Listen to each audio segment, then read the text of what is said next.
Dengan kata lain, tidak jelas apakah RNA yang diuji itu milik virus atau bukan.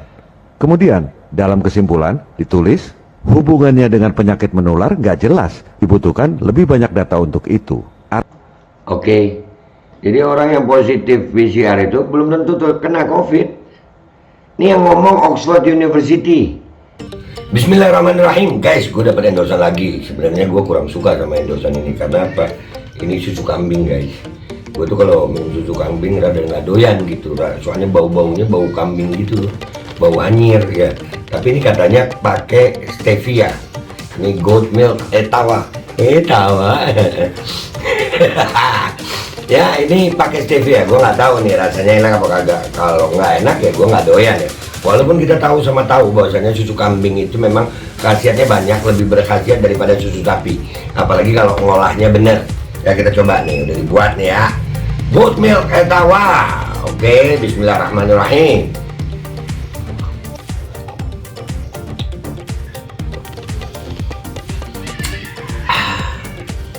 Nggak kayak susu kambing rasanya guys, beneran enak. Jangan lupa ya guys, Etawa Rich, ada nomor teleponnya. Kok pengen nambah lagi gue ya, punya lu aja gue ambil ceng. Iya, enak loh, beneran. Etawa Rich ya, nomor teleponnya udah ada, enak banget anjir, udahlah. Pokoknya nanti ada linknya juga kalau di YouTube ya, kalau di sini langsung aja hubungi ya. Dan itu enak ceng, coba punya lu gue habisin. Assalamualaikum warahmatullahi wabarakatuh. Welcome back, selamat datang lagi di channel Babe Aldo bersama gua Babe Aldo, YouTuber rakyat biasa yang tetap santai, tetap sehat, dan jangan lupa ngopi. Bismillahirrahmanirrahim. Alhamdulillahirabbil alamin. Wassalatu wassalamu ala sayyidil mursalin sayyidina Muhammadin wa ala alihi washabihi ajma'in. Rabbi shrah li sadri wa yassir li amri wahlul 'uqdatam min lisani yafqahu qawli bi jahin nabi wa alihi. Salam revolusi akhlak, semangat revolusi akhlak. Semoga akhlak kita jadi lebih baik hari ini dibanding kemarin. Panjang umur, perjuangan merdeka, Allahu Akbar. Salam sejahtera bagi seluruh rakyat Indonesia dimanapun kalian berada. Semoga kalian semuanya dalam keadaan sehat walafiat, tidak kurang suatu apapun. Dan mudah-mudahan kalau ada yang sakit dari kalian itu menjadi sakit penghapus dosa, penambah pahala. Sakit yang insya Allah segera disehatkan oleh Allah SWT dalam sehat dan manfaat. Amin. Ya Rabbal Alamin. Oke guys, konten kita kali ini ya kan sesuai janji gue tentang PCR. Kan ini COVID katanya naik lagi, itu kan tergantung PCR tuh. Udahlah, jangan percaya PCR loh. Iya, itu aja pesan gue. Ya ini kita juga buat yang kangen Bos Darling. Beliau mudah-mudahan ya Allah jaga beliau. Beliau memberikan penjelasan yang konkret sesuai dengan data dan fakta yang bisa masuk ke akal sehat manusia ya. Akal sehat, gue nggak bilang akal sakit ya, akal sehat. Nih kita dengerin sama-sama apa kata Bos Darling tentang PCR. Ya, kita dengar sama-sama. Bismillahirrahmanirrahim.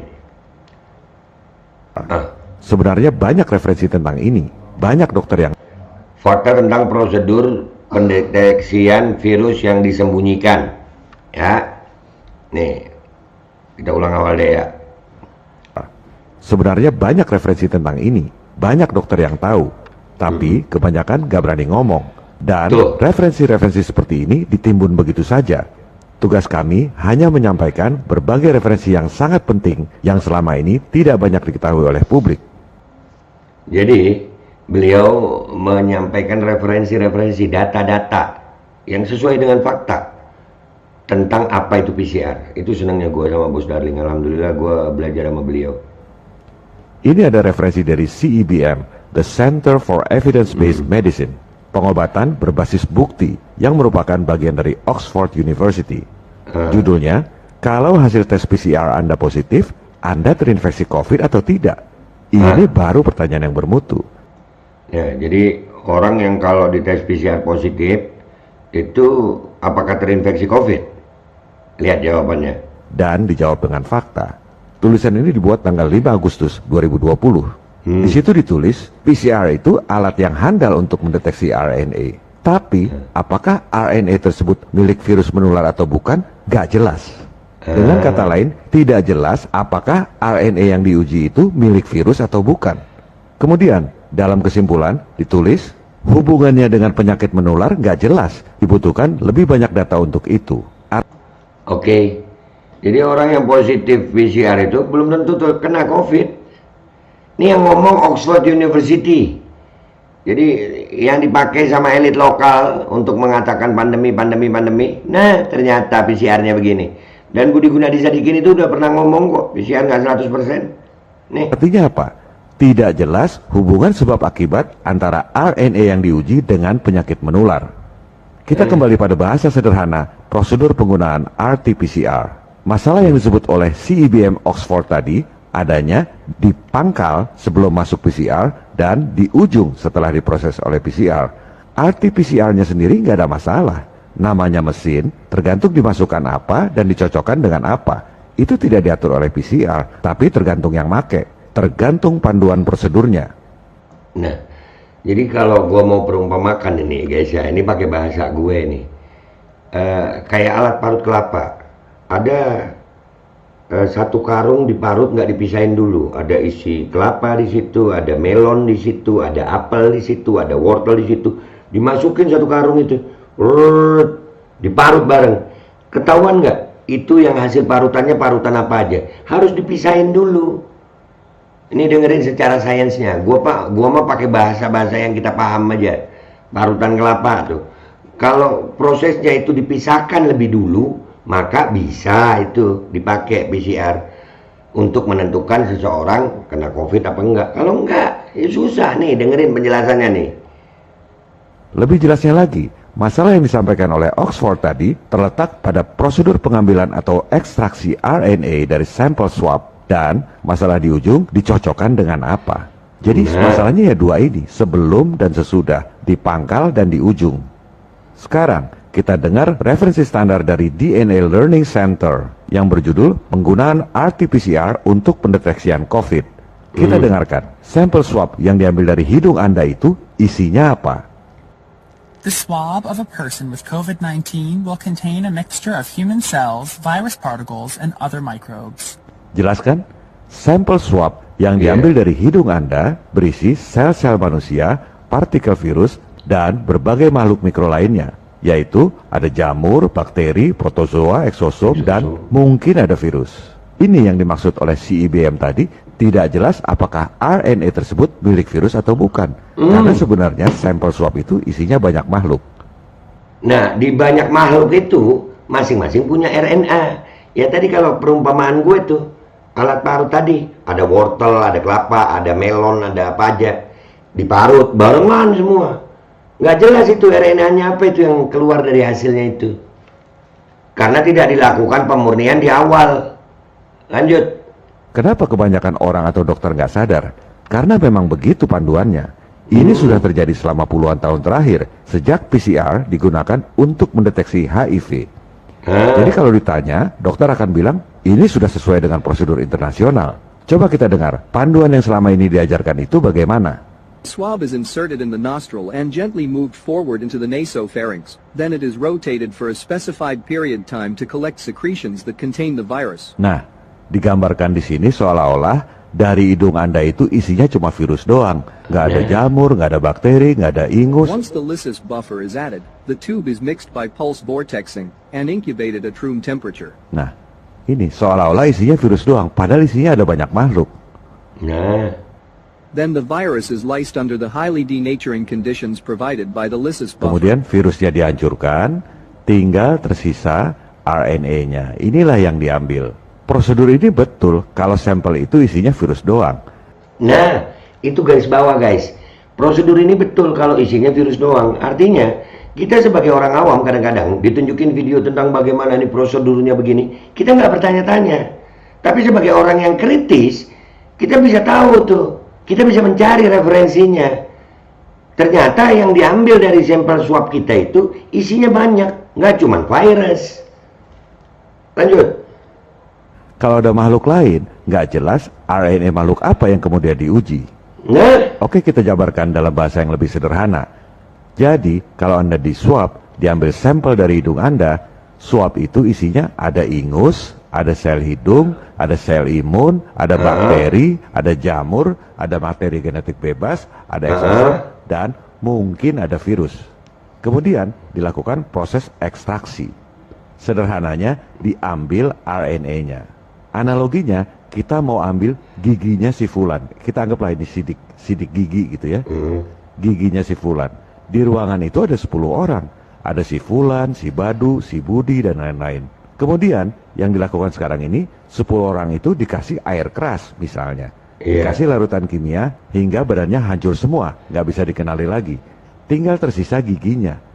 Nah, gigi itu diasumsikan sebagai giginya si Fulan. Padahal bisa saja itu giginya si Budi, si Badu, dan lain-lain. Nah, kalau bahasa gue, mesin parut tadi, ada wortel, ada tomat, ada kol, ada kelapa. Mau cari hasilnya kelapa, itu diparut dulu semua barengan. Ya, kita nggak bisa berasumsi ini punyanya kelapa ini hasil ini. Nggak bisa, harus dipisahin dulu. Paham kalian? Lanjut. Jadi, sebenarnya nggak jelas RNA makhluk apa yang kemudian diuji oleh PCR. Ini masalah sebelum masuk mesin PCR. Sekali lagi, prosedur ini sudah dilakukan selama puluhan tahun terakhir. Ini antara lain yang membuat Dr. Kary Mullis, penemu PCR dan pemenang Nobel, sangat tidak suka alatnya digunakan untuk memvonis orang kena AIDS. Penemunya nggak sepakat. Nih dokter-dokter sini mau sepakat, Menkes sini mau sepakat. Belu. Kary Mullis wafat 5 bulan sebelum berjangkitnya COVID. Kalau masih hidup, saya yakin dia yang akan teriak paling keras soal COVID ini. Nah, iya, jelas. Nih videonya nanti gue taruh di belakang fullnya, kalian lihat sendiri fullnya ya. Cuman udah langsung pada kesimpulan ya. Jadi buat gue, PCR itu bukan alat yang kompatibel, bukan golden standard untuk menentukan seseorang itu terkena virus atau tidak. Dan kali ini gue berani berbicara begini karena gue yakin ini bukan permainan elit global sudah. Ini elit lokal yang mau memainkan lagi pandemi jilid 2 untuk memuluskan jalan-jalan kecurangan pemilu. Itu dugaan gue. Jadi mau dibuat pandemi. Nah ini alat PCR sendiri, ini videonya lengkap nanti gue taruh di belakang nih. Biar clear. Artinya apa? Hasil dari PCR sendiri itu tidak 100% menentukan seseorang kena COVID. Itu belajar kalian. Dan ini buat semuanya. Udah kalau sakit nggak usah ke PCR. Nggak usah ke rumah sakit ke PCR. Dijadiin data lu ntar akhirnya itu terjangkit. Padahal PCR-nya sendiri. No. Nih, lihat nih. Hasil PCR-nya nih. Nih, lu lihat. Dr. Kary Mullis penemunya sendiri itu nggak setuju kalau alatnya ini dipakai untuk menentukan seseorang kena HIV atau AIDS. Karena nggak jelas. Prosedurnya yang salah, bukan mesinnya. Nah, prosedural yang dipakai di Indonesia begitu, swab, oh ini ada, wah positif, bah, gitu aja. Dan ini untuk kalau gue dugaan kuat gue untuk memuluskan jalan-jalan kecurangan di pemilu. Itu aja dari gue. Kalian simak video lengkapnya ini setelah ini. Pamit dulu gue. Wabillahi taufiq wal hidayah warahmatullahi wabarakatuh. Wassalamualaikum warahmatullahi wabarakatuh. Makasih bos darling, makasih. Keren. Nih videonya guys, videonya lengkapnya. Kalian belajar ya. sebenarnya banyak referensi tentang ini. Banyak dokter yang tahu, tapi kebanyakan gak berani ngomong. Dan referensi-referensi seperti ini ditimbun begitu saja. Tugas kami hanya menyampaikan berbagai referensi yang sangat penting yang selama ini tidak banyak diketahui oleh publik. Ini ada referensi dari CEBM, The Center for Evidence-Based Medicine, pengobatan berbasis bukti yang merupakan bagian dari Oxford University. Judulnya, kalau hasil tes PCR Anda positif, Anda terinfeksi COVID atau tidak? Ini baru pertanyaan yang bermutu dan dijawab dengan fakta. Tulisan ini dibuat tanggal 5 Agustus 2020. Di situ ditulis, PCR itu alat yang handal untuk mendeteksi RNA. Tapi, apakah RNA tersebut milik virus menular atau bukan? Gak jelas. Dengan kata lain, tidak jelas apakah RNA yang diuji itu milik virus atau bukan. Kemudian, dalam kesimpulan, ditulis, hubungannya dengan penyakit menular gak jelas. Dibutuhkan lebih banyak data untuk itu. Artinya apa? Tidak jelas hubungan sebab akibat antara RNA yang diuji dengan penyakit menular. Kita kembali pada bahasa sederhana, prosedur penggunaan RT-PCR. Masalah yang disebut oleh CEBM Oxford tadi, adanya di pangkal sebelum masuk PCR dan di ujung setelah diproses oleh PCR. RT-PCR-nya sendiri nggak ada masalah. Namanya mesin, tergantung dimasukkan apa dan dicocokkan dengan apa. Itu tidak diatur oleh PCR, tapi tergantung yang make, tergantung panduan prosedurnya. Lebih jelasnya lagi, masalah yang disampaikan oleh Oxford tadi terletak pada prosedur pengambilan atau ekstraksi RNA dari sampel swab dan masalah di ujung dicocokkan dengan apa. Jadi masalahnya ya dua ini, sebelum dan sesudah, di pangkal dan di ujung.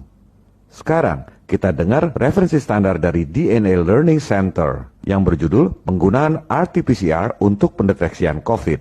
Kita dengarkan, sampel swab yang diambil dari hidung Anda itu isinya apa? The swab of a person with COVID-19 will contain a mixture of human cells, virus particles, and other microbes. Jelaskan, sampel swab yang diambil dari hidung Anda berisi sel-sel manusia, partikel virus, dan berbagai makhluk mikro lainnya, yaitu ada jamur, bakteri, protozoa, eksosom, dan mungkin ada virus. Ini yang dimaksud oleh CIBM tadi, tidak jelas apakah RNA tersebut milik virus atau bukan. Karena sebenarnya sampel swab itu isinya banyak makhluk. Kenapa kebanyakan orang atau dokter nggak sadar? Karena memang begitu panduannya. Ini sudah terjadi selama puluhan tahun terakhir, sejak PCR digunakan untuk mendeteksi HIV. Jadi kalau ditanya, dokter akan bilang, ini sudah sesuai dengan prosedur internasional. Coba kita dengar, panduan yang selama ini diajarkan itu bagaimana? Swab is inserted in the nostril and gently moved forward into the nasopharynx. Then it is rotated for a specified period time to collect secretions that contain the virus. Nah, digambarkan di sini seolah-olah dari hidung Anda itu isinya cuma virus doang. Nggak ada jamur, nggak ada bakteri, nggak ada ingus. Once the lysis buffer is added, the tube is mixed by pulse vortexing and incubated at room temperature. Nah, ini seolah-olah isinya virus doang, padahal isinya ada banyak makhluk.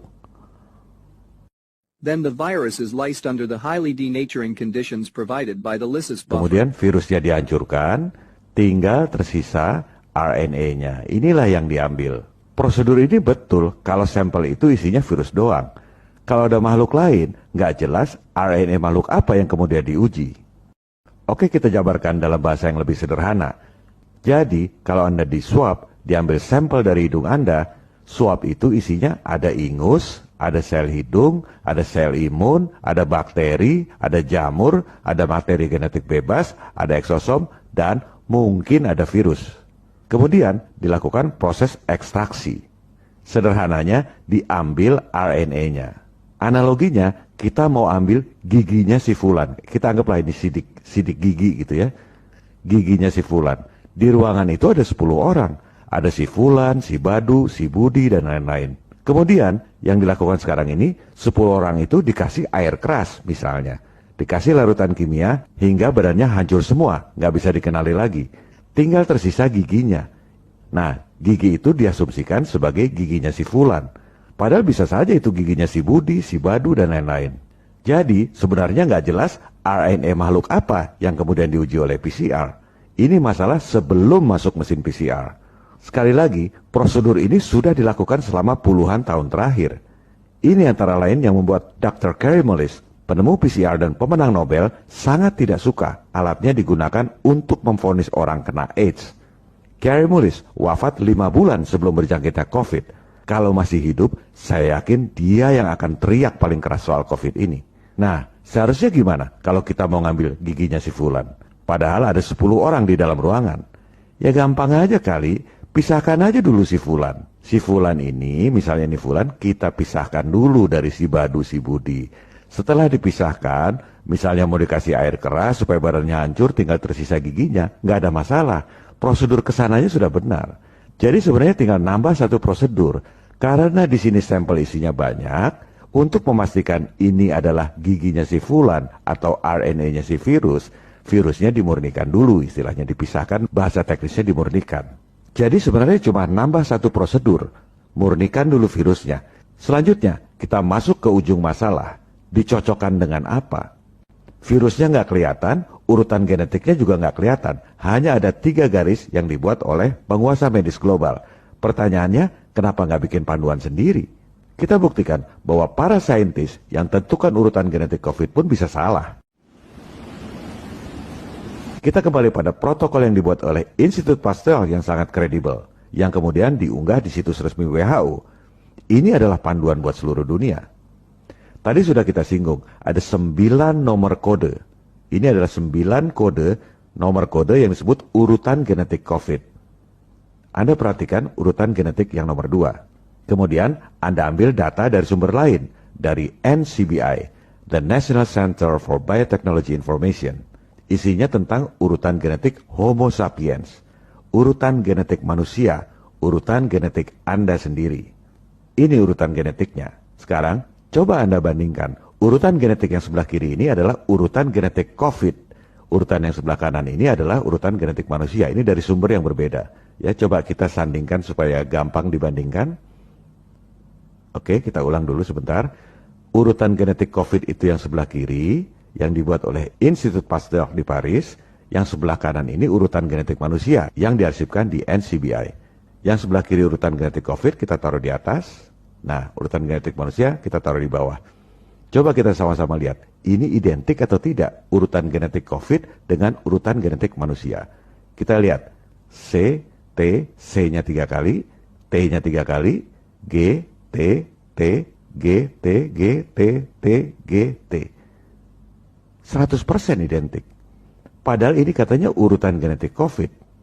Ini urutan genetik manusia. Ternyata sama. Jadi, cDNA COVID yang dijadikan patokan tes PCR itu ternyata salah satunya adalah DNA Anda sendiri. Kita kembali pada bagian yang sederhana tadi. Sampel swab dari hidung manusia diproses mesin, kemudian dicocokkan dengan yang katanya DNA COVID, ternyata adalah DNA Anda sendiri, DNA manusia. Ya jelas saja banyak yang cocok. Makanya angka statistik korban itu menjadi sangat tinggi. Ada orang tanpa gejala, orang sehat karena hasil tesnya positif, maka disebut kena COVID. Karena apa? Ya di sini sampel hidungnya dicocokkan dengan urutan genetik manusia, jelas saja dia positif. Kemudian ada pasien yang tidak diobati, ternyata sembuh sendiri dan lain-lain. Pertanyaan yang logis adalah, kalau swab dari hidung manusia dibandingkan dengan DNA manusia, kok hasilnya nggak selalu positif? Kok banyak yang hasilnya negatif juga? Berarti saya bukan orang dong. Nah, disinilah Anda harus jeli membaca fakta. Faktanya adalah, ini fakta dokumen, bahwa salah satu urutan genetik pada protokol Pasteur adalah urutan genetik manusia. Kemudian ditanya, kok nggak semua hasil tesnya positif? Anda lihat faktanya, bahwa urutan genetik manusia ini adalah 1 dari 9 urutan genetik pada protokol Pasteur. Faktanya, kita tidak tahu urutan genetik mana yang digunakan. Ini yang seharusnya kita tahu. Kemudian, kenapa nggak semua hasil tesnya positif? Karena protokol Pasteur ini pun bukan satu-satunya protokol. Faktanya, kita nggak tahu protokol mana yang digunakan untuk tes PCR kita. Dan itu yang kita seharusnya tahu. Dan yang ketiga, kenapa hasilnya nggak selalu positif? Karena sampel swab dari hidung kita ini isinya banyak makhluk mikro. Ada ingus, ada sel hidung, ada sel imun, ada bakteri, ada jamur, ada materi genetik bebas, ada eksosom, dan mungkin ada virus. Nah sekarang, dengan prosedur ekstraksi yang ada sekarang ini seperti main lotre, semuanya dihancurkan, dikasih kimia, semuanya dihancurkan. Kemudian RNA yang tersisa itu diasumsikan sebagai RNA virus. Terus kenapa hasilnya nggak selalu positif? Ya tergantung. Kalau dari hasil lotre ini, sel hidungnya yang diambil RNA-nya, ini adalah RNA dari hidung Anda, dicocokkan dengan DNA manusia, barulah tesnya positif. Nanti 2 jam lagi Anda tes lagi, kebetulan hasil lotrenya yang keambil bakteri. Kemudian dibandingkan dengan urutan genetik manusia, ya negatif, walaupun ini sampel dari hidung dibandingkan dengan urutan genetik manusia. Kemudian nanti pasti ada yang ngomong lagi, ini sudah dimurnikan, ini namanya ekstraksi RNA, itu sudah dimurnikan RNA-nya. Iya dimurnikan dari campuran lemak. Si makhluk mikro ini udah hancur semua jadi lemak, nyampur, baru diambil RNA-nya seperti lotre. Bukan ini yang diperlukan, ini adalah prosedur yang memang sudah berjalan puluhan tahun terakhir. Jadi ini prosedur yang sesuai dengan acuan internasional. Yang kita butuhkan bukan ini. Dan ini yang membuat antara lain Dr. Kary Mullis, penemu PCR, paling nggak suka alat ini digunakan untuk memvonis AIDS. Jadi yang kita perlukan di sini adalah pemurnian virus. Jadi pemurnian virus ini beda dengan pemurnian RNA. Pemurnian virus ini makhluknya masih utuh. Virusnya diambil dulu, baru kemudian diekstraksi RNA-nya. Jadi banyak yang nggak bisa bedakan antara pemurnian RNA dari campuran lemak dengan pemurnian virus sebagai makhluk utuh, baru kemudian diekstraksi RNA-nya. Al Godi, sekarang ada warnanya loh, baju Koko Habaib.